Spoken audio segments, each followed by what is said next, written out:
নমস্কার বন্ধুরা, আপনারা এই গল্পটা কোথা থেকে দেখছেন? নিজের জায়গার নাম কমেন্ট বক্সে অবশ্যই লিখবেন।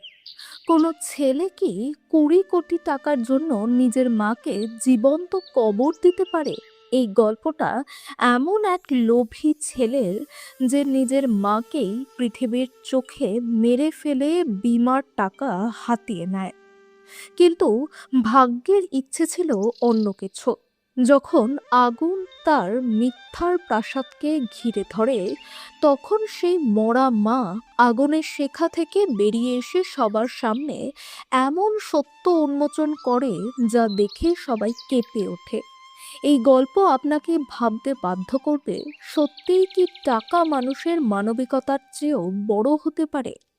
মৃত্যু মানুষকে শুধু একবারই মারে, কিন্তু যখন নিজেরই রক্ত কিছু কাগজের ওপর আপনাকে মৃত প্রমাণ করে দেয়, আর নিজের বাড়িরই এক অন্ধকার তলায় আপনাকে জীবন্ত কবর দিয়ে রাখে, তখন সেটা মৃত্যুর চেয়েও কোটি গুণ ভয়ঙ্কর নরক হয়ে ওঠে। যে মা নিজের পেট কেটে নিজের ছেঁড়া কাপড় পরে তাকে শহরের সবচেয়ে বড় ধনী বানিয়েছিল, আজ সেই ছেলেই 20 কোটি টাকার বিমার লোভে নিজের মাকে পৃথিবীর চোখে মৃত করে দিয়েছে। ওপরে সেই বিশাল প্রাসাদে ছেলের সাফল্যের উৎসব চলছে, আর নিচে সেই প্রাসাদেরই ভিতের অন্ধকার তলায় এক মা গত 3 দিন ধরে নিজেরই শ্বাসকে বোঝা করে বয়ে বেড়াচ্ছে। এই গল্প কোনো বাড়ি থেকে বের করে দেওয়ার নয়, বরং এমন এক ভয়ঙ্কর মানসিক হত্যার গল্প, যেখানে সন্তান নিজের মায়ের চিৎকারকে ইট সিমেন্টের দেয়ালের মধ্যে চিরতরে কবর দিয়ে দিয়েছে। কিন্তু যখন সে নীরবতা ভেদ করে সত্য বেরিয়ে আসে, তখন সেই লোভী সন্তানের অহংকার এমন ছাইয়ে পরিণত হয়, যা কেউ কল্পনাও করতে পারে না। দিল্লির এক অত্যন্ত অভিজাত এলাকায় তৈরি সেই চারতলা বাংলোর সৌন্দর্য দেখার মতো ছিল। বাইরের পৃথিবীর কাছে কুণাল ছিল এক আদর্শবাদী ও সম্মানিত মানুষ, কিন্তু সেই ঝকঝকে বাংলোর সবচেয়ে নিচের অংশে, সিঁড়ির নিচে থাকা এক পুরনো স্যাঁতস্যাঁতে ঘরে এমন এক সত্য চাপা ছিল, যার দুর্গন্ধ কুণাল আর বিশাখার দামি সুগন্ধের নিচে লুকিয়েছিল। নিচের ঘরটা ছিল ঘুটঘুটে অন্ধকার। এটা তলঘর নামেও পরিচিত। একমাত্র ছোট জানালাটাও বাইরে থেকে লোহার পাত আর পেরেক দিয়ে পুরো বন্ধ করে দেওয়া হয়েছিল, যাতে সূর্যের একটা রশ্মি বা বাতাসের এক ফোঁটাও ভেতরে ঢুকতে না পারে। সেই অন্ধকার স্যাঁতস্যাঁতে ঘরের এক কোণে এক ছেঁড়া দুর্গন্ধময় চাটাইয়ের ওপর 65 বছরের কাবেরী দেবী গুটিসুটি মেরে শুয়েছিলেন। তার শরীর এখন কেবল হাড়ের একটা কাঠামো, যা দেখলে গা শিউরে ওঠে। তার চুল জট পাকিয়ে জটায় পরিণত হয়েছে, চোখের নিচে গভীর কালো দাগ, আর ঠোঁট পিপাসায় শুকিয়ে ফেটে গেছে। উপরে হলঘরে খুব কোলাহল। আজ কুণালের সাফল্যের বড় অনুষ্ঠান। তলঘরের ছাদের সঙ্গে লাগানো একটা ছোট লোহার পাইপ দিয়ে উপরের আওয়াজ নিচে আসছিল। কাবেরী দেবী কাঁপতে থাকা দুর্বল হাত দিয়ে মাটি ঠেকিয়ে কষ্ট করে হামাগুড়ি দিয়ে সেই পাইপের নিচে গিয়ে দাঁড়ালেন। পাইপ দিয়ে কুণালের ভারী আত্মবিশ্বাসী গলা শোনা যাচ্ছিল, বন্ধুরা, আজ আমি যা কিছু, সবই আমার স্বর্গীয় মায়ের আশীর্বাদের ফল। 3 বছর আগে যখন তিনি এক গাড়ি দুর্ঘটনায় আমাদের ছেড়ে চলে গেলেন, তখন আমার সব শেষ হয়ে গিয়েছিল। কিন্তু তার স্মৃতিতে আমি যে অনাথ আশ্রম তৈরি করেছি, সেটা তার নামকে চিরকাল বাঁচিয়ে রাখবে। অন্ধকার তলঘরে দাঁড়িয়ে থাকা কাবেরী দেবীর শুকনো গাল বেয়ে দুফোঁটা গরম জল গড়িয়ে পড়ল। স্বর্গীয় মা, গাড়ি দুর্ঘটনা, অনাথ আশ্রম, প্রতিটা শব্দ যেন তার বুক চিরে দিচ্ছিল। যে ছেলে পৃথিবীর সামনে মায়ের জন্য কাঁদছে, সেই ছেলেই গত 3 বছর ধরে নিজের মাকে এই অন্ধকার নরকে পশুর মতো শিকলে বেঁধে রেখেছে। কাবেরী দেবীর মন ফিরে গেল 3 বছর আগের সেই ভয়ঙ্কর রাতে, যে রাতে তার অস্তিত্বকেই মুছে দিয়েছিল। কুণালের ব্যবসা ভয়াবহভাবে ডুবে গিয়েছিল। বাজারে তার কোটি কোটি টাকার ঋণ ছিল, আর জেলে যাওয়ার পরিস্থিতি তৈরি হয়েছিল। কাবেরী দেবীর নামে তার স্বামী বহু বছর আগে একটা বড় জীবন বীমা করিয়েছিলেন, যার মূল্য এখন 20 কোটিরও বেশি। এক রাতে কুণাল তার ঘরে এসেছিল। তার চোখে ছিল এক ভয়ঙ্কর লোভের ঝলক। সে কাবেরী দেবীর দুধে ঘুমের ভারী ওষুধ মিশিয়ে দিয়েছিল। যখন কাবেরী দেবীর জ্ঞান ফিরল, তখন তিনি তার নরম বিছানায় নয়, এই স্যাঁতস্যাঁতে তলঘরের ঠান্ডা মাটিতে পড়েছিলেন। সামনে দাঁড়িয়েছিল বিশাখা, তার মুখে এক শয়তানি হাসি। এটা কোথায়? কুণাল কোথায়? কাবেরী দেবী ভয় পেয়ে জিজ্ঞেস করেছিলেন। অন্ধকার থেকে কুণাল বেরিয়ে এলো, হাতে কিছু কাগজ। তোমার মৃত্যুর ব্যবস্থা হয়ে গেছে, মা, সে নির্লিপ্তভাবে বলেছিল। খাদের মধ্যে পড়া গাড়িতে আমি একটা অচেনা লাশকে তোমার কাপড় পরিয়ে পুড়িয়ে দিয়েছি। পুলিশের কাছে আর পৃথিবীর চোখে তুমি মারা গেছো, আর বীমা কোম্পানি আমাকে 20 কোটি টাকাও দিয়ে দিয়েছে। কাবেরী দেবীর হৃদয় যেন থেমে গিয়েছিল। কুণাল, কি বলছিস তুই? আমি তো বেঁচে আছি, আমি তোর মা। তিনি পাগলের মতো চিৎকার করেছিলেন। চুপ বুড়ি! বিশাখা এগিয়ে এসে তার চুল ধরে মাটিতে ফেলে দিয়েছিল। একটা শব্দ করলেও তোকে সত্যিই কেটে এই তল ঘরেই পুঁতে ফেলবো। এখন তুই এই দুনিয়ার কাছে মৃত, আর মৃতেরা কোনো আওয়াজ করে না।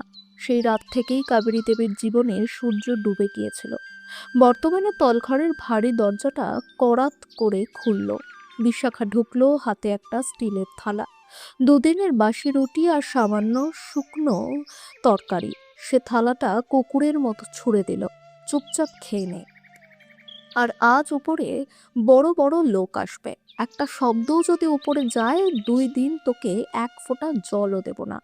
কাবেরী দেবী হাত জোর করে বললেন, মা, একটু জল দে, কাল থেকে গলা শুকিয়ে আছে। বিশাখা হেসে ছোট বোতলের জলটা তার সামনে মাটিতে ঢেলে দিল। এটা মাটি থেকে চেপে খা। সে চলে গেল। কাবেরী দেবী মাটির জল ছোঁয়ার চেষ্টা করলেন, কিন্তু মাটি সব শুষে নিয়েছে। তার চোখের জলও শুকিয়ে গেছে। উপরে ইংরেজি গান বাজছে। কুণাল তার নতুন সাফল্য উদযাপন করছে, সেই 20 কোটির ওপর দাঁড়িয়ে, যার প্রতিটা ইটে তার মায়ের রক্ত আর কান্না মিশে আছে। রাত 11টা। হঠাৎ কিচেনে শর্ট সার্কিট, আগুন লেগে গেল, মুহূর্তে ছড়িয়ে পড়ল। সবাই পালাতে লাগলো। হঠাৎ বিশাখা চিৎকার করে উঠল, অবনী, অবনী ভেতরে আছে। কুণাল আগুনের দিকে তাকিয়ে পিছিয়ে গেল। ভেতরে যাওয়া মানে মৃত্যু। যে কুণাল 20 কোটির জন্য মাকে কবর দিয়েছিল, সে আজ নিজের মেয়েকে বাঁচাতে আগুনে ঢুকতে পারল না। তলঘরে ধোঁয়া ঢুকতে শুরু করেছে। কাবেরী দেবী শুনলেন, অবনী ভেতরে আছে। তার নাথ নেই, তার বুকের ধন। হঠাৎ তার ভিতরে এক অলৌকিক শক্তি জেগে উঠল। 3 বছর ধরে দাঁড়াতে না পারা সেই শরীর যেন নতুন প্রাণ পেল। তিনি তাকালেন সেই ভারী দরজার দিকে। বাইরে তালা দেওয়া। কাবেরী দেবী একটু পেছনে সরে গিয়ে নিজের সমস্ত শক্তি জড়ো করলেন। তারপর নিজের কাঁধ দিয়ে সেই দরজায় এক ভয়ঙ্কর আঘাত করলেন। প্রথম আঘাত, দ্বিতীয় আর তৃতীয় আঘাতেই পুরো কাঠ ফেটে গেল। তার কাঁধ থেকে রক্ত বের হতে লাগলো, কিন্তু তিনি পরোয়া করলেন না। 2 হাত দিয়ে ভাঙা কাঠ ছিঁড়ে ফেললেন এবং তলঘর থেকে বাইরে বেরিয়ে এলেন। দিল্লির সেই অভিজাত এলাকার আকাশ আজ রাতে কালো বিষাক্ত ধোঁয়া আর ভয়ঙ্কর আগুনের শিখায় ঢেকে গিয়েছিল। 20 কোটির বেআইনি আর এক মায়ের অশ্রুর ওপর দাঁড়িয়ে থাকা সেই 4 তলা প্রাসাদ আজ তাসের ঘরের মতো জ্বলে ছাই হয়ে যাচ্ছিল। আগুনের তাপ এতটাই ভয়ঙ্কর ছিল যে দূর পর্যন্ত তার তাপ অনুভব করা যাচ্ছিল। দামি কাচের জানলাগুলো প্রচণ্ড শব্দে ভেঙে লনে পড়ছিল, যেন সেই বাড়িটাই নিজের ভেতরে চাপা পড়ে থাকা ভয়ঙ্কর পাপ উগড়ে দিচ্ছে। বাইরে লনে তখন ফায়ার ব্রিগেডের একাধিক গাড়ি এসে গেছে। লাল নীল আলো ধোঁয়ায় ঢাকা অন্ধকার চিরে দিচ্ছিল। পুলিশের সাইরেন আর মিডিয়ার ক্যামেরার ফ্ল্যাশে লনটা দিনের মতো উজ্জ্বল হয়ে উঠেছিল। শহরের সেই ধনী অতিথিরা, যারা কিছুক্ষণ আগেও কুণালের সাফল্যের উদযাপনে মেতেছিল, এখন হতবম্ব হয়ে কাশতে কাশতে সব দেখছিল। কুণাল আর বিশাখা লনের মাঝখানে দাঁড়িয়েছিল, ক্যামেরা তাদের দিকে ঘোরানো, আর তারা দুজন এক ভয়ঙ্কর নোংরা মিথ্যার নাটক করছিল। আমার মেয়ে ভেতরে আছে, ইন্সপেক্টর সাহেব, আমার অবনী ভেতরে। বিশাখা হাঁটু গেড়ে বসে নিজের দামি পোশাকে ধুলো মেখে হাউমাউ করে কাদার অভিনয় করছিল, কিন্তু ভেতরে যাওয়ার সাহস তার ছিল না। কুণালও ক্যামেরার সামনে নিজেকে অসহায় বাবা হিসেবে দেখানোর চেষ্টা করছিল, মুখে রুমাল চেপে ভুয়ো কান্না করছিল।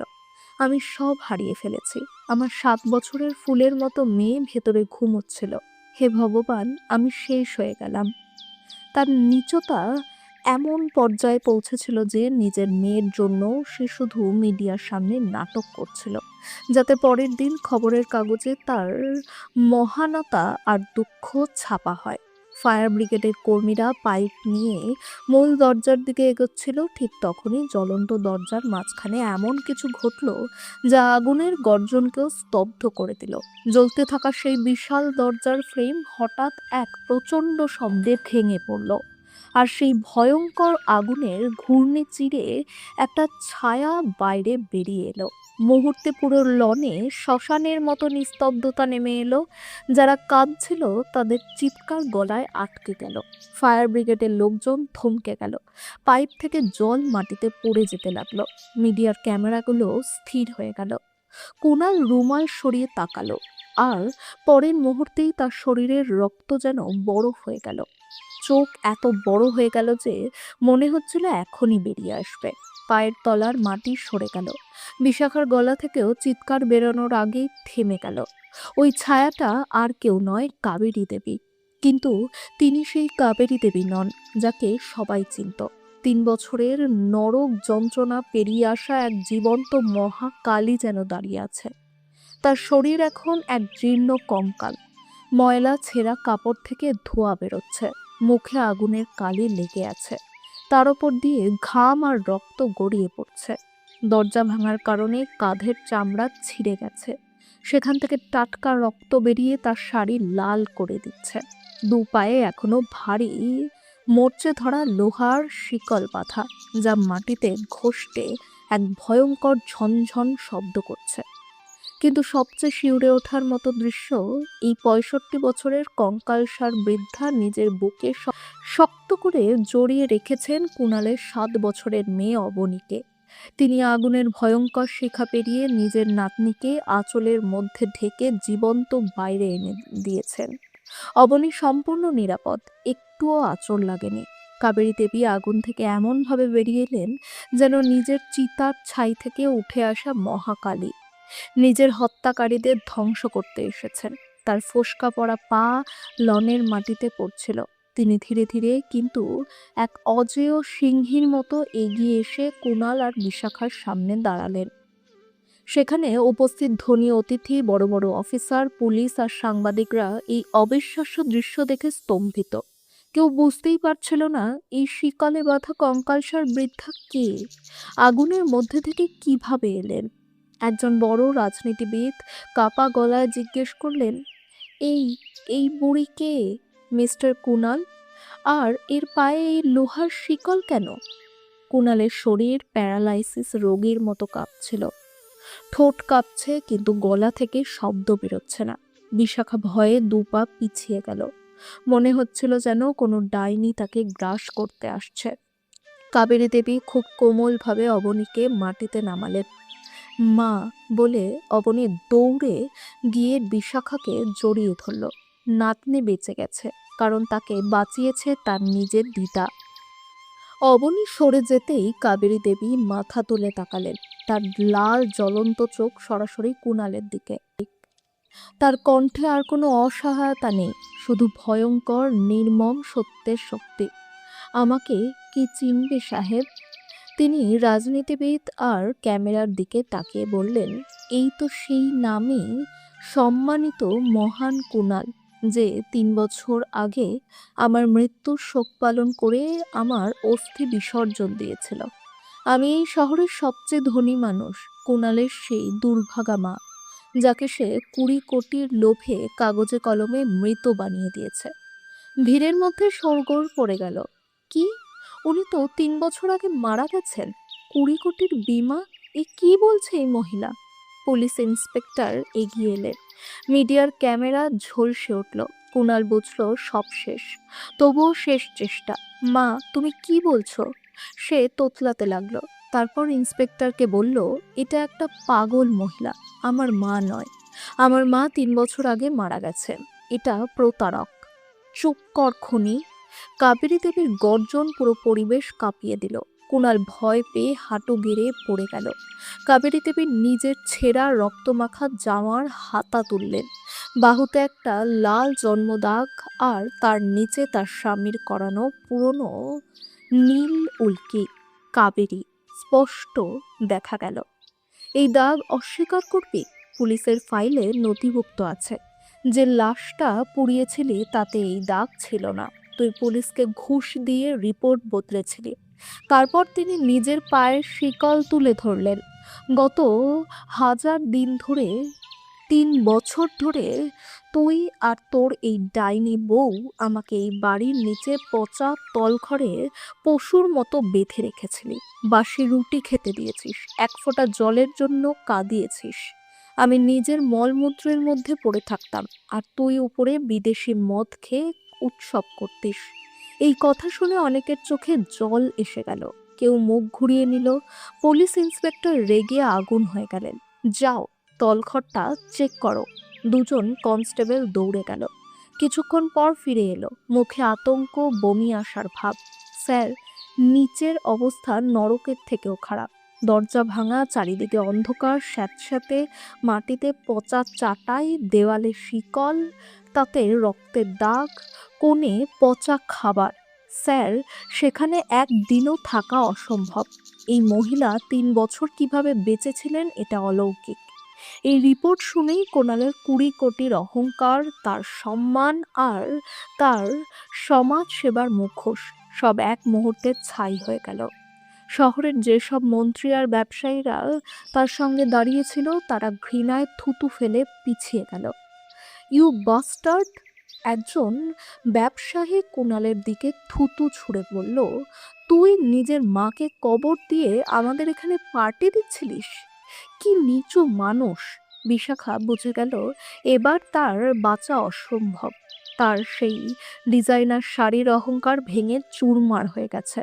সে মাটিতে হামাগুড়ি দিয়ে কাদা মাখা হাতে কাবেরী দেবীর পায়ের কাছে এসে পড়ল। দুহাতে শক্ত করে সেই নোংরা পা আঁকড়ে ধরল। মাজি, আমাকে মাফ করে দিন মাজি। বিশাখা কুকুরের মতো কাকুতি মিনতি করতে লাগলো। নিজের কপাল শিকলে বাঁধা পায়ের সঙ্গে ঘষতে লাগলো। আমাদের বড় ভুল হয়ে গেছে। আমরা লোভে অন্ধ হয়ে গিয়েছিলাম মাজি। অবনীর জন্য আমাকে মাফ করে দিন। আমাকে জেলে পাঠাবেন না। আমার মেয়ে অনাথ হয়ে যাবে। মাফ? কাবেরী দেবী নিজের পা এমন ঘৃণা আর শক্তিতে সরিয়ে নিলেন যেন কোনো বিষাক্ত নোংরা পোকাকে দূরে ঠেলে দিচ্ছেন। বিশাখা মুখ থুবড়ে কাদায় পড়ে গেল। তোর মাফির জায়গা সেই তলঘরের অন্ধকারে বিশাখা। তিনি দাঁতে দাঁত চেপে বললেন, কণ্ঠে ভয়ঙ্কর কঠোরতা, তোমরা শুধু আমাকে বাড়ি থেকে তাড়াওনি, তোমরা এক জীবন্ত মাকে খুন করেছ। তোমরা আমার শ্বাসের সঙ্গে বিশ্বাসঘাতকতা করেছ। যখন আমি অন্ধকারে এক ফোঁটা জলের জন্য কাঁদতাম, তখন কোথায় ছিল তোর এই মায়া? আজ তোমাদের পাপের প্রাসাদ পুড়ে ছাই হয়ে গেছে। তোমাদের কোটি টাকার দাপট আজ এই রাস্তায় ধুলো হয়ে পড়ে আছে। ইন্সপেক্টর লাঠি মাটিতে আছড়ে কুণালের কলার এমন জোরে চেপে ধরলেন যে তার গলার শিরা টান টান হয়ে গেল।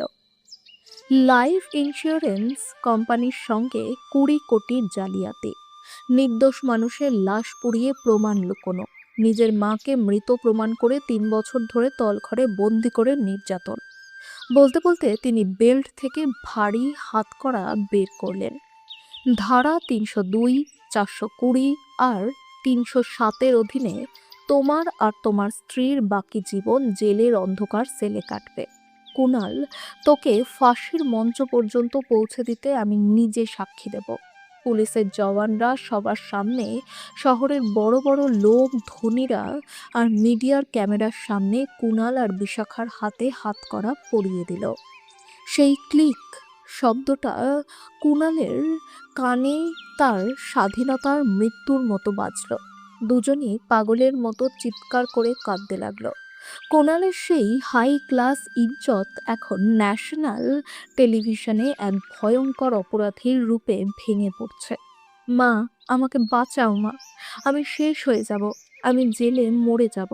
পুলিশ যখন তাকে টেনে নিয়ে যাচ্ছিল তখন সে মায়ের দিকে তাকিয়ে পশুর মতো চিৎকার করছিল। কাবেরী দেবী স্থির হয়ে দাঁড়িয়ে রইলেন, অটল পাথরের মতো। তার চোখে কোনো জল নেই, কোনো মায়া নেই, শুধু নির্মম ন্যায়ের আগুন। তুই তো 3 বছর আগেই শেষ হয়ে গেছিস কুণাল। তিনি শান্ত অথচ ভয়ঙ্কর স্বরে বললেন, সেদিনই তুই মারা গেছিলি যেদিন তুই মায়ের দুধের ঋণ 20 কোটিতে বিক্রি করেছিলিস। তুই আমাকে তলঘরে কবর দিয়েছিলি না? এখন তোর পুরো জীবন জেলে সেই অন্ধকারে পচবে, যেখানে সূর্যের আলোও পাবি না। যা, এখন কাগজে কলমে নিজের মৃত্যুর অপেক্ষা কর। পুলিশ ভ্যানে কুণাল আর বিশাখাকে ঠেলে তোলা হলো। সাইরেন বাজতে বাজতে গাড়িগুলো তাদের অহংকার চূর্ণ করে সেখান থেকে চলে গেল। পিছনে রয়ে গেল সেই জ্বলন্ত 4 তলা বাড়ি, কুণালের পাপ আর নীচতার শেষ চিহ্ন। মিডিয়া আর অতিথিরাও ধীরে ধীরে চুপচাপ সরে গেল। কাবেরী দেবী একা দাঁড়িয়ে রইলেন লনের মধ্যে। শেষবারের মতো তাকালেন জ্বলতে থাকা বাড়ির দিকে, ভেঙে পড়া দেওয়ালের দিকে। গত 3 বছরের যে দম বন্ধ করা যন্ত্রণা, যে নরক যন্ত্রণা, যে অশ্রুর সমুদ্র, সব আজ সেই আগুনের সঙ্গে পুড়ে ছাই হয়ে গেছে। আজ সেই কাগজে মৃত মা শুধু বেঁচে ওঠেননি, তিনি নিজের খুনি ছেলেকে জীবন্ত এমন এক নরকে ঠেলে দিয়েছেন যেখান থেকে মৃত্যু পর্যন্ত তাকে মুক্তি দিতে পারবে না। নিয়তি তার বিচার করেছে, আর সেই বিচার এতটাই কঠোর যে আগামী প্রজন্ম কুণালের নাম শুনে ঘৃণা করবে। কুণাল নিজের স্বার্থ আর টাকার জন্য নিজের মাকে মৃত ঘোষণা করেছিল।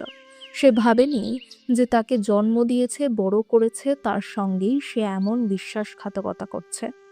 এই গল্প দেখায়, যখন মানুষের মধ্যে লোভ বাড়ে তখন সে ভালো মন্দের পার্থক্য ভুলে যায়, কিন্তু শেষ পর্যন্ত সেই লোভই তার ধ্বংসের কারণ হয়।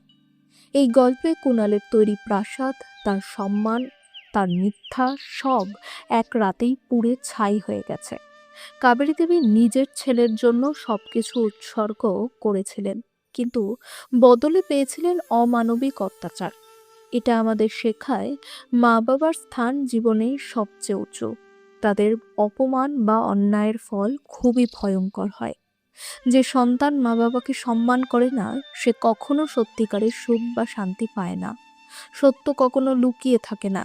কুণাল যতই চালাকি করুক, সত্য একদিন না একদিন সামনে আসবেই।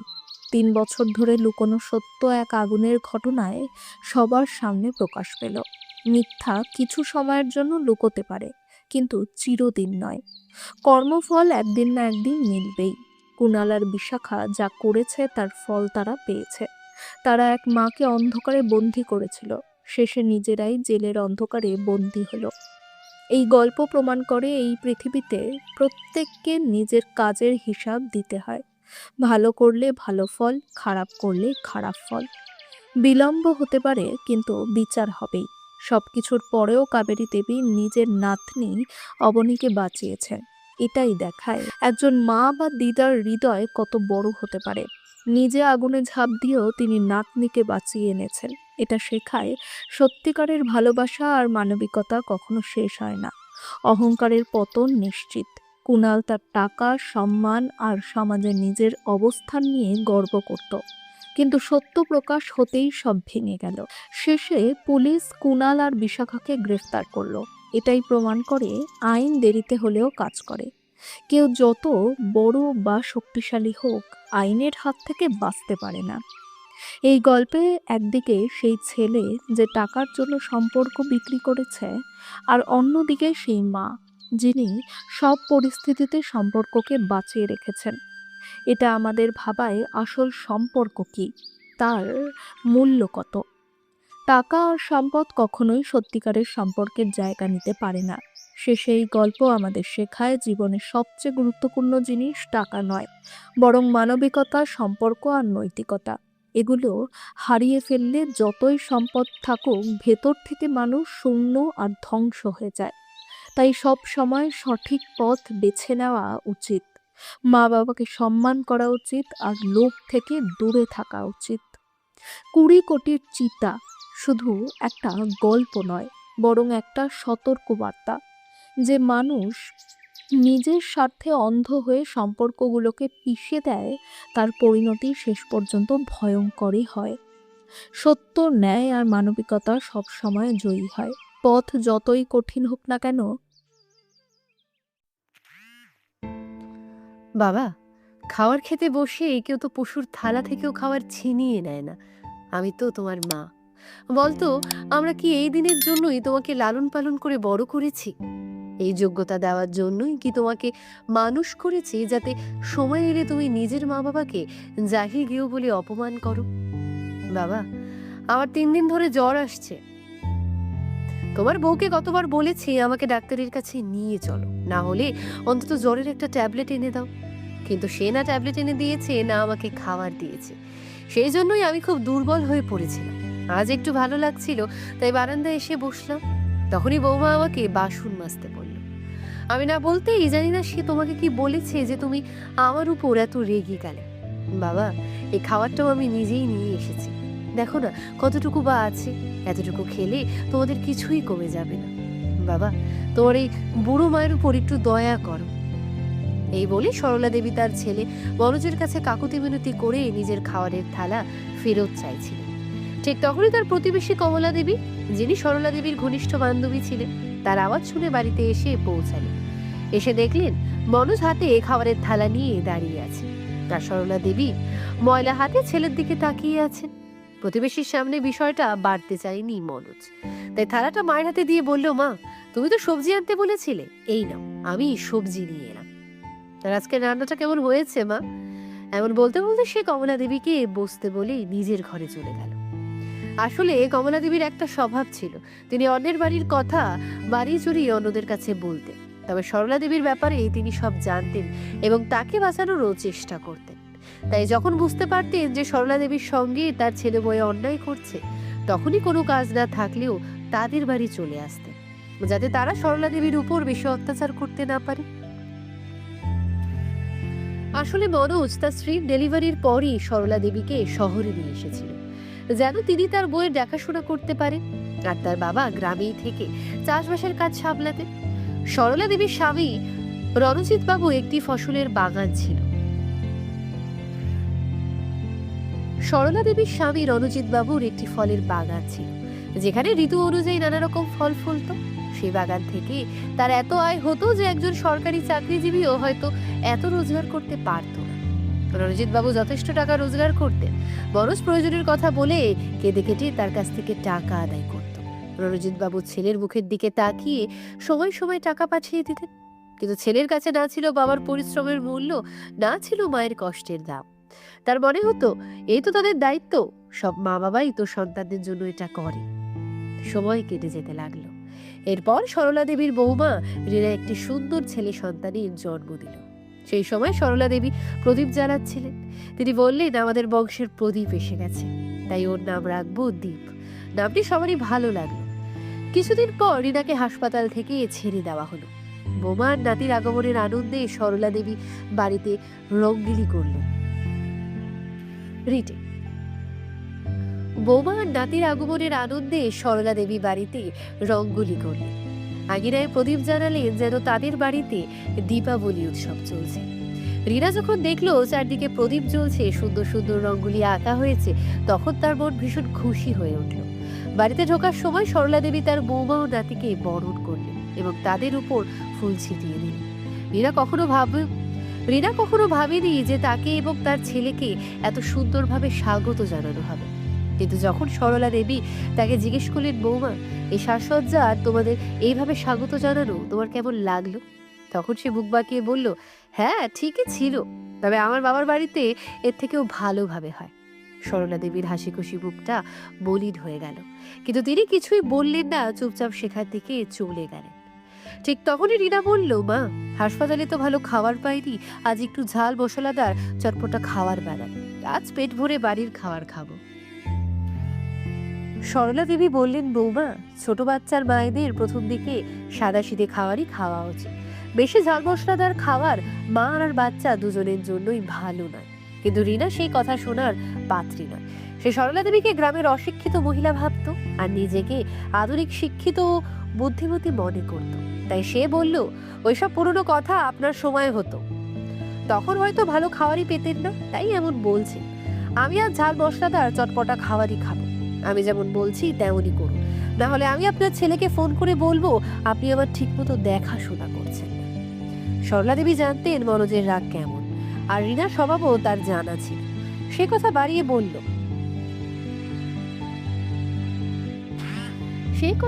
বলে আর মনোজ সত্যতা না জেনেই মার উপর রেগে যায়।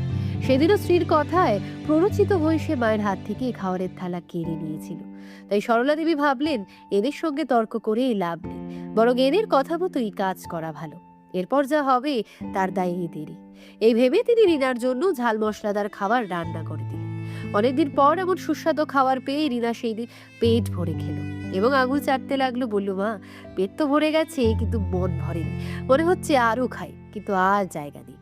সরলা দেবী মনে মনে ভগবানের কাছে প্রার্থনা করলেন, হে ভগবান, আজকের এই ছেলে মেয়েদেরকে কে বোঝাবে ছোট বাচ্চার জন্য কেমন খাওয়ার লাগবে, তবে আমার নাতির যেন কোনো ক্ষতি না হয়। সবাই খাওয়া দাওয়া করে ঘুমিয়ে পড়ল। রাত প্রায় 2টো নাগাদ শিশুটি কাঁদতে শুরু করলো, রিনার পেটেও জ্বালা শুরু করলো। বাচ্চার বারবার পায়খানা করতে লাগলো এবং অবিরাম কাঁদতে লাগলো।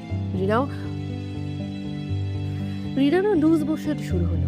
এখন রিনা বুঝতে পারছিল সে কত বড় ভুল করেছে ঝাল মশলাদার খাবার খেয়ে, কিন্তু নিজের ভুল স্বীকার না করে সে শাশুড়ির উপর রেগে বলল, মা, আপনি কি এতদিন রোদে চুল পাকিয়েছেন নাকি যে আমার ডেলিভারি হয়েছে 8 দিনও হয়নি আর আপনি আমাকে এত ঝাল খাবার খাইয়েছেন?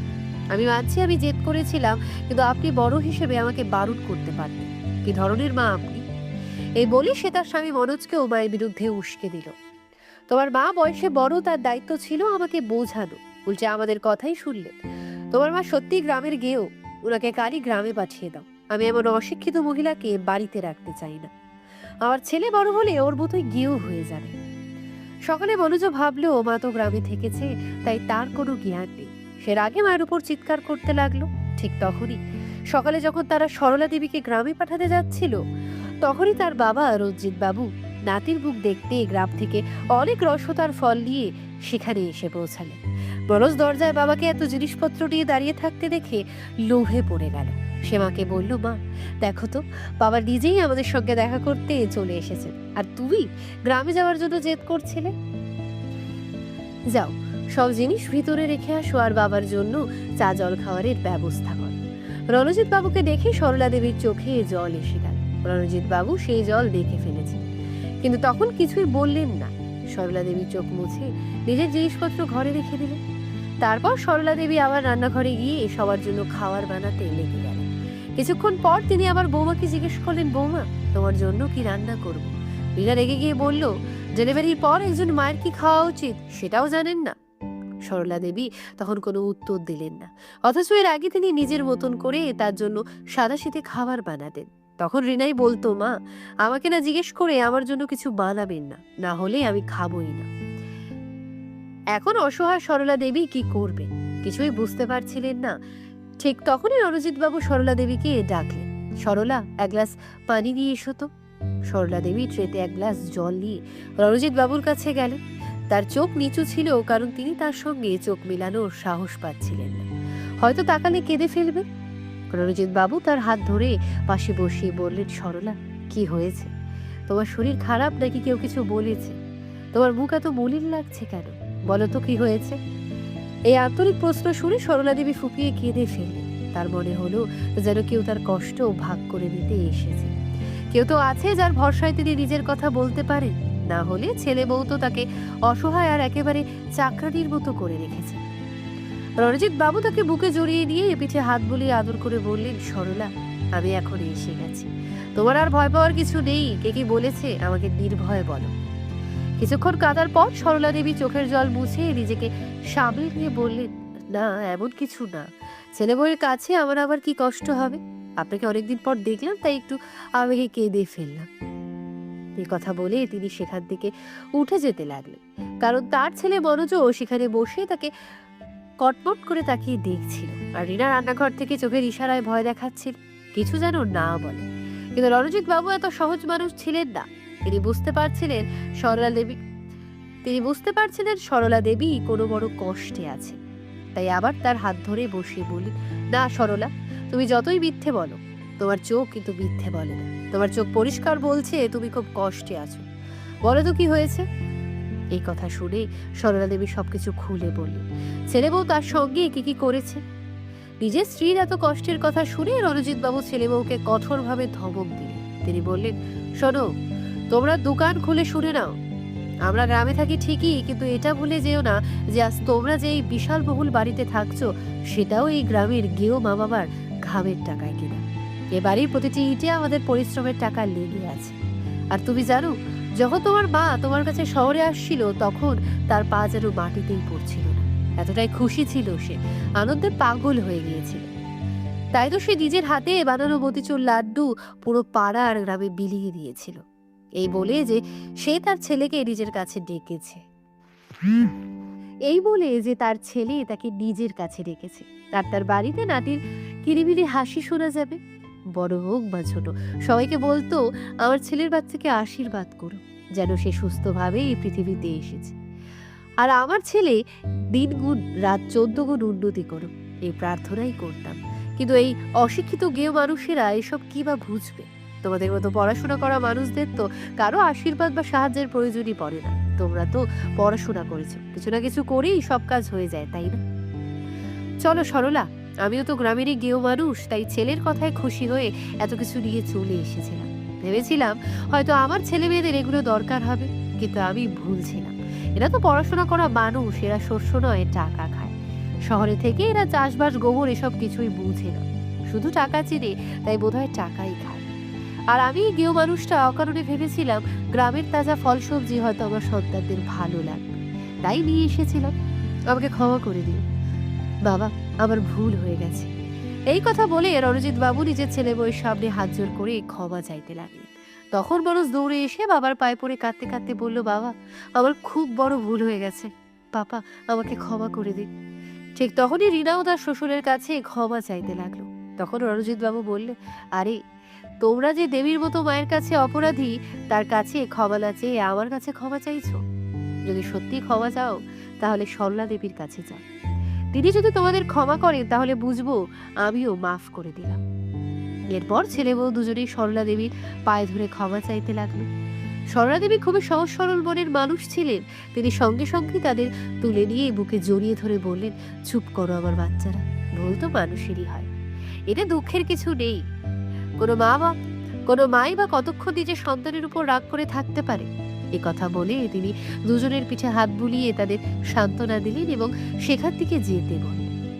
রিনা নিজের ঘরে চলে গেল ঠিকই, কিন্তু তার ভিতরের রাগের আগুন জ্বলতে থাকলো। তার মনে হচ্ছিল এই বুড়ি এসে তার স্বামীর কাছে তার নালিশ করে দিল। এখন সে কোনো না কোনো ভাবে এর বদলা নিতেই চায়। সারাদিন সে অস্থির হয়ে থাকলো। মনস্থ খাওয়া দাওয়া করে অফিসে চলে গেল। আর সরলা দেবী সবার জন্য রান্না করে সবাইকে খাইয়ে নিজেও খেয়ে নিজের ঘরে বিশ্রাম নিতে গেলেন। সন্ধ্যাবেলা সরলা দেবী দেখলেন রিনা রান্নাঘরে সবার জন্য চা বানাচ্ছে। তখন তিনি বললেন, বৌমা, আমি যতদিন আছি তুমি একটু বিশ্রাম নাও, তারপর তো তোমাকেই সব কাজ করতে হবে। তুমি চা বানাতে গেলে কেন? আমি তো আসছিলাম বানাতে। রিনা হালকা হাসি দিয়ে বলল, কোনো সমস্যা নেই মা, আপনি আর বাবা বসে থাকুন, আমি আপনাদের জন্য চা নিয়ে আসি। সরলা দেবী ভাবলেন, ঠিকই তো, চা বানাতে তো খুব কষ্ট হয় না। তাই তিনি রণসিংহের পাশে বসে সোফায় দেখলেন। রণসিংহের পাশে সোফায় গিয়ে বসলেন। রণজিৎ বাবু বললেন, সরলা, একটু গরম জল এনে দাও, খুব পিপাসা পেয়েছে। সরলা দেবী যখন রান্নাঘরে জল আনতে যাচ্ছিলেন, তখন দেখলেন রিনা চায়ের কাপের ভিতর চামচ নাড়াচ্ছে। সেটা দেখে তার একটু অদ্ভুত লাগলো, কিন্তু তিনি আর বেশি কিছু ভাবলেন না এবং জল নিয়ে চলে গেলেন। কিছুক্ষণ পর রিনা চা আর বিস্কুট নিয়ে এলো। দুজনেই চা খেতে খেতে বিস্কুটও খেলে। তারপর অল্প সময়ের মধ্যেই তাদের এমন ঘুম পেয়ে গেল যে তারা সেখানেই ঢলে পড়লেন। মনোজ যখন অফিস থেকে বাড়ি ফিরে এলো তখন সে তার মা বাবাকে এলোমেলো অবস্থায় শুয়ে থাকতে দেখে অবাক হয়ে গেল। সে রিনার কাছে জানতে চাইলো। রিনা বলল, আমি জানি না এরা এখনো কেন ঘুমাচ্ছে। মনোজ তাদের জাগিয়ে ঘরে নিয়ে গেল, কিন্তু তারা সেখানেও ঘুমিয়েই রইলেন। এদিকে রিনা কোনোভাবে রাতের খাবার বানালো, কিন্তু তার রাগ বাড়তেই থাকলো। সে মনোজের কানে লাগাতে লাগাতে বলল, শুনুন, এখন এই দুই বুড়ো বুড়ি আমাদের কোনো কাজেই লাগছে না। আমি তো ছোটখাটো কাজ করেই ফেলি, আর ঝাড়ু পোছা আর বাসন মাজার জন্য আমরা কাজের লোক রেখে দিতে পারি। যত খরচ আমরা ওদের উপর করি তার চেয়ে অনেক কম খরচে কাজের মেয়ে সব কাজ করে চলে যাবে। আর এদের তো দিনরাত সহ্য করতে হয়। আগেও এক বুড়ি ছিল, তাও অন্তত কাজ করত। এখন তো ওই বুড়ো এসে পড়েছে। আর গতকালের ঘটনার পর আমরা এদের যেতে বলতেও পারি না, না হলে এরা আমাদের বাড়ি থেকে বের করে দেবে। এত বড় শহরে এত বড় সংসারের খরচ কিভাবে চলবে সেটা তো আমাদেরই ভাবতে হবে। এদের কি? এদের তো মনে হয় গ্রামে সবকিছু ফ্রিতেই পাওয়া যায়। এখানেও তেমনই ভাবছে, কিছুই বোঝে না। তাই তো আমি এদের গিয়েও বলি, কিছু বুঝতেই চায় না। তখন মনোজ বলল, আমার তো মাথায় কাজ করছে না, তোমার মাথায় কোনো আইডিয়া থাকলে বলো। কিছুক্ষণ ভেবে রিনা বলল, আমরা এদের এখান থেকে যেতে বলতে পারি না, কিন্তু এই পৃথিবী থেকে চলে যেতে বলতে তো পারি, তাই না? এইসব কথা সরলা দেবী নিজের কানে শুনে ফেললেন, কারণ কিছুক্ষণ আগেই তার জ্ঞান ফিরেছিল। তার তীব্র পিপাসার কারণে তিনি জল আনতে রান্নাঘরের দিকে যাচ্ছেন। ছেলে বউয়ের এমন কথা শুনে যেন তার পায়ের তলার থেকে মাটি সরে গেল। তিনি জলটা নিয়েই নিজের ঘরে ফিরে এলেন। খাটে বসে তিনি জোরে জোরে কাঁদতে লাগলেন। ঠিক তখনই রণজিৎ বাবুর জ্ঞান ফিরল। তিনি সরলা দেবীকে কাঁদতে দেখে জিজ্ঞেস করলেন, কি হয়েছে সরলা? তোমার শরীরটা ঠিক লাগছে না, তোমার কি হয়েছে? তখন সরলা দেবী তাকে আস্তে কথা বলতে ইশারা করলেন। রণজিৎ বাবু তার পিঠে হাত বুলিয়ে সান্ত্বনা দিতে লাগলেন। কিছুক্ষণ পর তিনি ধীরে ধীরে স্বাভাবিক হলেন এবং বললেন, আমি যখন জল নিতে রান্নাঘরে যাচ্ছিলাম তখন ছেলে বৌমার কথা শুনলাম। তারা বলছিল আমাদের এই পৃথিবী থেকেই সরিয়ে দিতে হবে। এই কথা বলে তিনি আবার কেঁদে উঠলেন। ওদিকে মনোজ যখন নিজের স্ত্রীর মুখে এমন কথা শুনল তখন সে অবাক হয়ে গেল। সে নিজের মুখে হাত দিয়ে দিল। সে নিজের মুখে হাত দিয়ে চোখ বড় বড় করে তাকিয়ে রইল। তার অবস্থা এমন হয়ে গেল যেন তাকে কেটে ফেললেও রক্ত বেরোবে না। সে তার স্ত্রীর বিরোধিতা করলো, কিন্তু রিনা তাকে বোঝাতে লাগলো, দেখো মনোজ, তুমি এই বুড়ো বুড়ির একমাত্র সন্তান। এরা যত বয়সী হবে ততই এদের ওষুধ থেকে শুরু করে সব রকমের দেখভালের দায়িত্ব আমাদের উপরই পড়বে। তখন আমরা এদের দেখভাল করব না আমাদের বাচ্চাদের পড়াশোনার দিকে নজর দেব? তুমি নিজেই ভাবো, এদের নিয়ে কি করব? একেবারেই এদের সব শেষ করে দেব, না সারা জীবন এদের বোঝা টানবো? রিনার কথা শুনে মনোজ রেগে বলল, রিনা, যাই হোক না কেন আমি আমার মা বাবার সঙ্গে এত বড় অন্যায় করতে পারবো না। তাদের এই পৃথিবী থেকে সরিয়ে দেওয়ার পাপ আমি কোনোদিনই নিতে পারবো না। তবে হ্যাঁ, এতটুকু করতে পারি, তাদের গ্রামে পাঠিয়ে দিতে পারি। মনোজ যা বলেছিল তা সরলা দেবী শোনেনি। তিনি রিনার কথার অর্ধেক শুনেই ভুল বুঝে সেখান থেকে চলে গিয়েছিলেন। এরপর রণজিৎ বাবু ভাবলেন, ছেলে বউকে কিছু না জানিয়েই আমরা গ্রামে ফিরে চলে যাই, এবং যাই হোক না কেন আর কখনোই তাদের কাছে ফিরে আসবো না। এই ভেবে দুজনেই রাতারাতি গ্রামে যাওয়ার সিদ্ধান্ত নিলেন। সরলা দেবী জিনিসপত্র তো আগেই গোছানো ছিল, তাই তারা দ্রুতই রওনা হয়ে গেল। রাতের অন্ধকারে আন্দাজে এগোতে এগোতে হঠাৎ একটি অটোর সঙ্গে দেখা হয়ে গেল। অটো চালক জানালো সে তার মেয়ের বাড়িতে কিছু জিনিসপত্র পৌঁছে দিতে এসেছিল এবং এখন নিজের বাড়ি ফিরছে। সে তাদের বাস স্ট্যান্ড পর্যন্ত পৌঁছে দিল। রণজিৎ বাবু ও সরলা দেবী তাকে অনেক আশীর্বাদ করলেন এবং কিছু টাকা দিলেন। তখন অটো চালক বলল, আপনাদের ভগবানই পাঠিয়েছেন, আমার খুব টাকার দরকার ছিল। আমার স্ত্রীর হাঁপানির আক্রমণ হয়েছে। আমি মেয়ের বাড়িতে সাহায্য চাইতে গিয়েছিলাম, কিন্তু সেখানে অপমানিত হয়ে কিছু না বলেই ফিরে আসলাম। যত টাকা দরকার ছিল ঠিক ততটাই আপনারা দিয়ে দিলেন, আপনাদের অনেক ধন্যবাদ। এই বলে সে চলে গেল। রণজিৎ বাবু বললেন, দেখো সরলা, আমাদের এইভাবে রাতারাতি বেরিয়ে আসাটাও কত ভালো হলো। আমাদের কারণে কারো প্রাণ বাঁচাতে পারলাম। তারপর তারা ভোর হওয়ার অপেক্ষা করতে লাগলেন। সকাল হতেই তারা গ্রামের বাসে উঠে পড়লেন। এদিকে মানুষ সকলে দেখে মা বাবা এখনো উঠেনি, বাবাও উঠেনি, তাই সে ঘরে গিয়ে দেখলো দুজনেই নেই।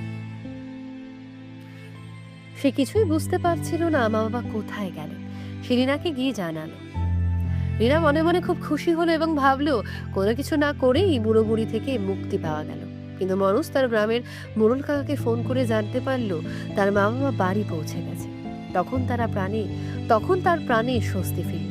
এই খবর শুনে রিনার মোটেও ভালো লাগলো। কিছুদিন পর সে মনোজকে নিয়ে শ্বশুর শাশুড়ির বাড়িতে গেল।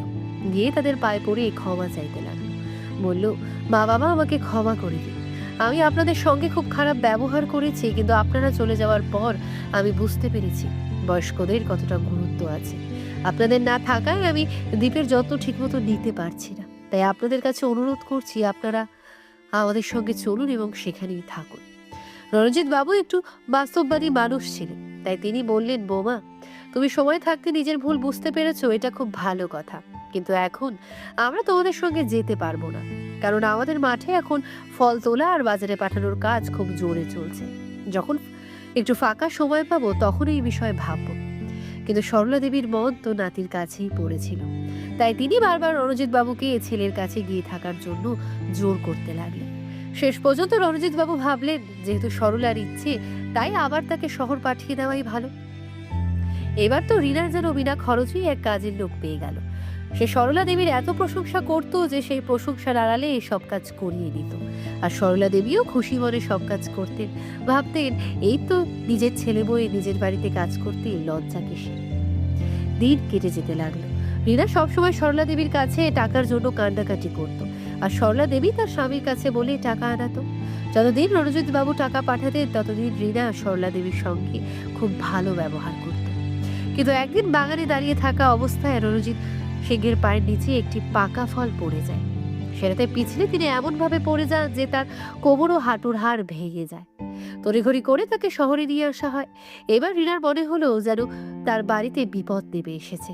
ধীরে ধীরে তার ব্যবহার শ্বশুর শাশুড়ির প্রতি বদলাতে শুরু করলো। সে সরলা দেবীর প্রতিটি কাজে খুঁত বের করতে লাগলো। এদিকে সরলা দেবী তার স্বামীর অসুস্থতা নিয়ে চিন্তায় ছিলেন, অন্যদিকে বৌমার আচরণে কষ্ট পাচ্ছিলেন। তাই তো না চাইলেও তার কাছ থেকে ভুল হয়ে যেত, আর সেই ভুলকে রিনা বড় করে দেখাতো। এখন রিনা মনোজের সামনে সরলা দেবীর ভুলগুলো গুনে গুনে বলতে লাগলো। ফলে মনোজ মায়ের উপর চেঁচামেচি করত, কারণ এদিকে বাবা চিকিৎসার খরচে সে বিরক্ত ছিল, আর অন্যদিকে মায়ের ছোটখাটো ভুলগুলো যেগুলো রিনা বাড়িয়ে বলতো, সেগুলো নিয়ে বাড়িতে অশান্তি তৈরি হতো। কিছুদিন হাসপাতালে রাখার পর রণজিৎ বাবুকে ছেড়ে দেওয়া হলো। এখন প্রতি 7-8 দিন পর পর তাকে চেক আপের জন্য হাসপাতালে যেতে হতো। এতে ডাক্তারের ফি, ওষুধের খরচ, যাতায়াত সব মিলিয়ে অনেক খরচ হচ্ছিল, যা রিনার খুবই খারাপ লাগতো। কয়েকদিন পর্যন্ত সে কোনোভাবে শ্বশুর শাশুড়ির খাওয়া দাওয়ার ব্যবস্থা করছিল, কিন্তু ধীরে ধীরে সে না বাড়ির কাজ করতো, না তাদের শান্তিতে থাকতে দিত। মনোজ অফিসে গেলেই সে নানান অজুহাতে তাদের উপর চড়াও হতো। তার ছেলে দিবে সব দেখতো আর ভয় সেটিয়ে থাকতো। সুযোগ পেলেই সে দাদু ঠাকুমার কাছে গিয়ে লুকিয়ে থাকতো, কিন্তু রিনা দেখলেই রেগে যেত। শ্বশুর শাশুড়িকে অপমান করতো আর দীপকেও মারতো। তাকে কড়া নির্দেশ দিত ওদের কাছে যেন আর কখনো না যায়। একদিন সরলা দেবী তার স্বামী রণজিৎ বাবুকে নিয়ে হাসপাতালে গিয়েছিলেন। সেই সুযোগে রিনা তার দামি গহনা সরলা দেবীর ব্যাগে লুকিয়ে রাখলো। সন্ধ্যায় সে মনোজকে বলল, আমাকে একটা পার্টিতে যেতে হবে। তারপর সে আলমারিতে গহনা খুঁজতে লাগলো, কিন্তু ইচ্ছাকৃত ভাবে না পেয়ে বাড়িতে চিৎকার চেঁচামেচি শুরু করলো, আমার গহনা নেই। সে আলমারির সব কাপড় এলোমেলো করে দিল। তারপর সরাসরি শাশুড়ির ঘরে গিয়ে বলল, মা, আমার গহনা নেই, আপনি কোথাও রেখে দেননি তো?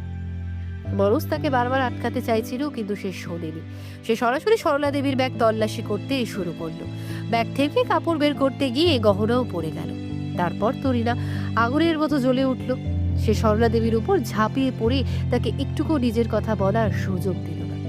মনোজ যখন নিজের চোখে এসব দেখলো, তখন সেও মার উপর ঘৃণা করতে লাগলো এবং সঙ্গে সঙ্গে তাদের বাড়ি থেকে বেরিয়ে যেতে বলল।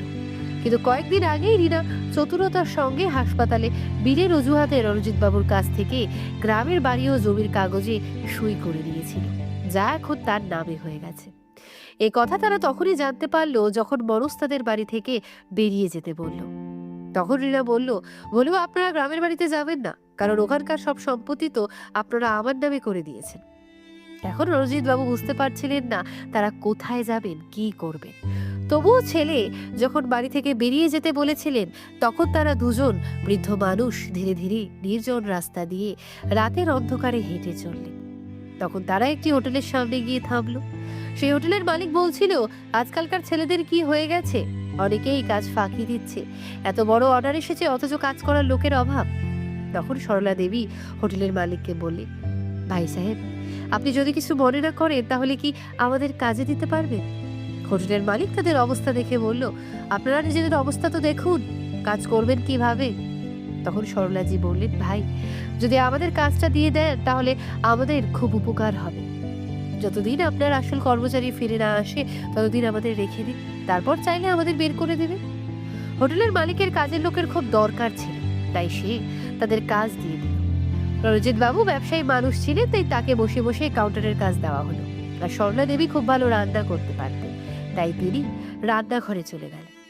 এখন সেই হোটেলের ব্যবসা খুব ভালোভাবে চলতে লাগলো, হিসাব নিকেশও কোনো ভুল হচ্ছিল না। তাদের থাকার ফলে কিছুদিনের মধ্যেই হোটেলের মালিক ছোট হোটেলের বদলে বড় একটি রেস্টুরেন্ট দিয়ে দিল। ধীরে ধীরে সে রেস্টুরেন্টের নামও চারদিকে ছড়িয়ে পড়ল। রেস্টুরেন্টের এই জনপ্রিয়তা দেখে রণজিৎ বাবু মালিককে বললেন, চলুন আমরা শহরের অন্য প্রান্তে যেখানে জনবসতি বেশি সেখানে আরেকটা রেস্টুরেন্ট খুলে ফেলি, যাতে সেখান থেকেও ভালো লাভ করা যায়। মালিক খুবই ভালো মনের মানুষ ছিলেন। সে বলল, তোমার কাছে এত টাকা থাকা সত্ত্বেও তুমি নিজের জন্য রেস্টুরেন্ট খোলার কথা বলনি, বরং আমাকে খোলার পরামর্শ দিলে, এটাই তোমার মহত্ব। তোমার এই সততায় আমি খুবই মুগ্ধ। আমি চাই তুমি নতুন রেস্টুরেন্ট তোমার নামে হোক, আর সেটা তোমারই হবে। এতে আমার সম্পূর্ণ সহযোগিতা থাকবে।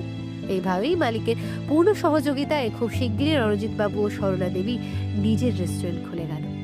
রেস্টুরেন্টের উদ্বোধনের দিন মনোজ ও রীনাও এসেছিল, কারণ মনোজ এই রেস্টুরেন্ট এক সাধারণ কর্মচারী ছিল। যখন রেস্টুরেন্টের মালিকের নাম ঘোষণা করা হলো রণজিৎ, তখন রীনা ও মনোজ হতবাক হয়ে গেল। তারা ভাবলো, এ কি তাদের বাবাই? তারপর মনে হলো, না না, এত বড় রেস্টুরেন্ট তো তারা স্বপ্নেও ভাবতে পারবে না।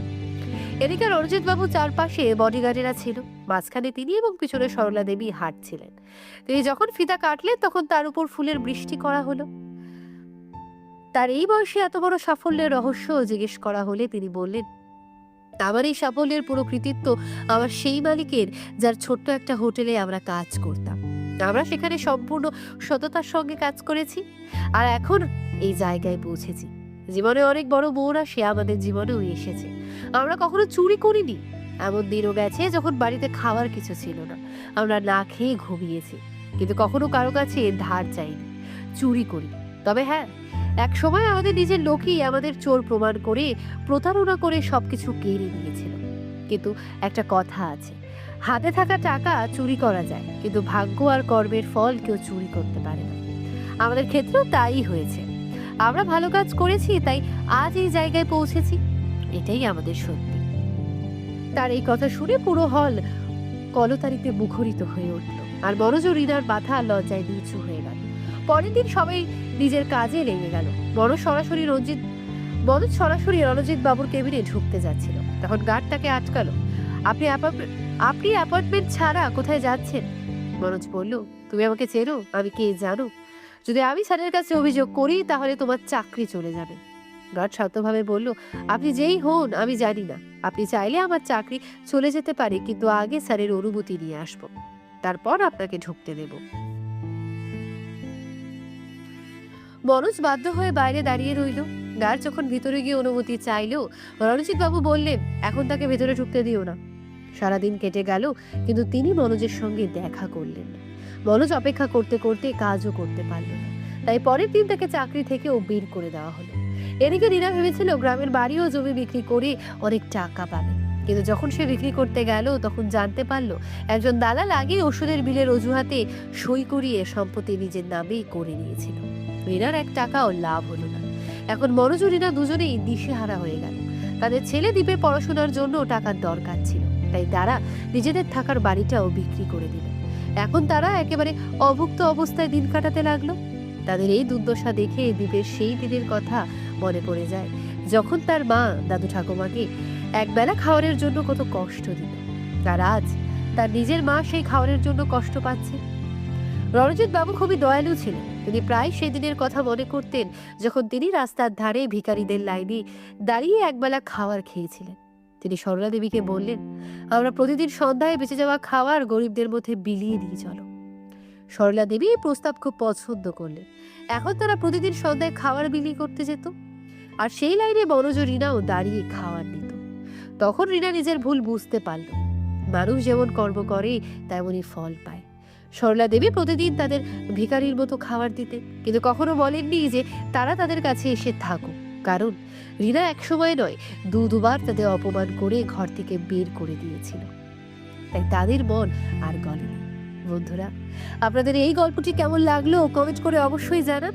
গল্পটি ভালো লেগে থাকলে ভিডিওটি লাইক করুন এবং চ্যানেলটি সাবস্ক্রাইব করতে একদমই ভুলবেন না। ধন্যবাদ। জয় হিন্দ, জয় ভারত।